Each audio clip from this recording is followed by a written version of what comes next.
आपल्यासोबत काँग्रेसचे नेते विश्वजित कदम आहेत, त्यांच्याशी आपण बोलूया. सर, राहुल गांधींनी फडणवीसांना, आपले मुख्यमंत्री फडणवीसांना पत्र लिहिलंय आणि तो पत्रातला प्रश्न मुख्यतः याच पुण्यातल्या कार्यक्रमामध्ये मांडला गेला होता. छात्रों की गुंज या कार्यक्रमामध्ये आदिवासी विद्यार्थ्यांचे अनेक प्रश्न आहेत आणि थेट आता राहुल गांधींनी दखल घेतली आणि म्हणूनच फडणवीसांना पत्र लिहिलेलं आहे. तुम्ही कसं बघताय? आज अनेक जण त्या ठिकाणी भेट सुद्धा देणार आहेत. नाही, प्रथमतः 13 दिवस महाराष्ट्रातल्या आदिवासी समाजातील आमचे विद्यार्थी आमचे बंधू भगिनी आज उपोषणासाठी बसलेले आहेत, आंदोलन करतायत.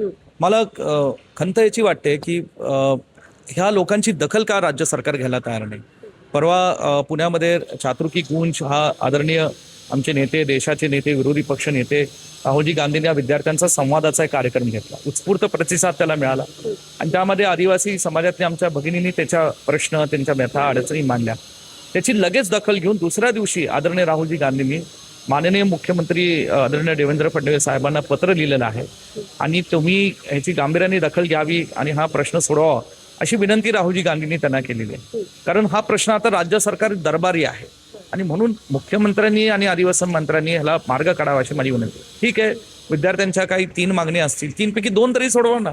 एकाच्या बाबतीत काय वेगळा प्रश्न मार्ग काढता येईल तोही ते प्रयत्न करा, पण ऐकून घेऊन संवादातून हे कुठेतरी प्रश्न सोडवा अशी अपेक्षा आहे. तो संवाद होत नाही, ह्याचे खंत आणि दुर्दैव वाटतं. विद्यार्थिनींच्या दृष्टीनं खरं तर खूप भयानक एक गोष्ट त्या ठिकाणी घडते, ज्या विद्यार्थिनीने राहुल गांधींसमोर सुद्धा मांडलं आणि नंतर आम्हीही तिच्याशी संवाद साधायचा प्रयत्न केला. तिथे असं कळतंय की त्या हॉस्टेलमध्ये ऍडमिशन घेण्यापूर्वी गर्भधारणा आहे की नाही यासाठी जी टेस्ट केली जाते ती त्या विद्यार्थिनींकडनं करून घेतली जाते. हे किती धक्कादायक वाटतंय तुम्हाला?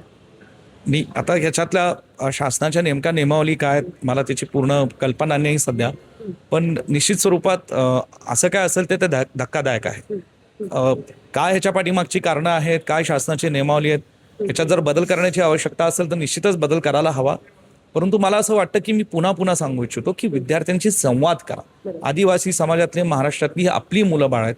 आपल्या देशाचं, महाराष्ट्राचं, आदिवासी समाजाचं भविष्य आहे आणि म्हणून या मुलांना सांभाळणं, त्यांचे प्रश्न सोडवणं हे संवादातून होऊ शकतं ना. संवाद राज्य सरकार करायला तयार नाही तर कसे प्रश्न सुटणार? आणि म्हणून लवकरात लवकर राज्य सरकार आणि माननीय मुख्यमंत्री महोदय, आदिवासी मंत्री, त्या खात्याचे सचिव असतील, यांनी हे प्रश्न सोडावे अशी माझी विनंती आहे. नक्कीच. तर पुण्यातल्या मांजरी या ठिकाणी या आदिवासी विद्यार्थ्यांचं आंदोलन सुरू आहे. खरं तर अनेक दिवसांपासून त्यांच्या या मागण्या आहेत आणि त्याची दखल इतके दिवस खरं तर घेतली जात नव्हती.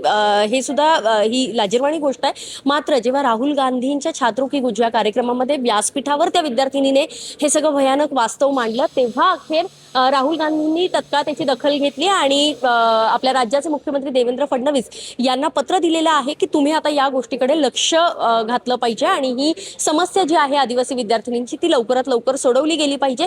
आता राज्याचे मुख्यमंत्री देवेंद्र फडणवीस, त्या खात्याचे मंत्री आणि एकूणच प्रशासकीय मंडळी या संपूर्ण गोष्टीकडे कशा पद्धतीनं लक्ष देतात, या विद्यार्थ्यांच्या समस्या खरंच सोडवल्या जातात का, हे पाहणं महत्त्वाचं असणार आहे. पुण्याहून अश्विनी जाधव केदारी, लोकमत व्हिडिओ.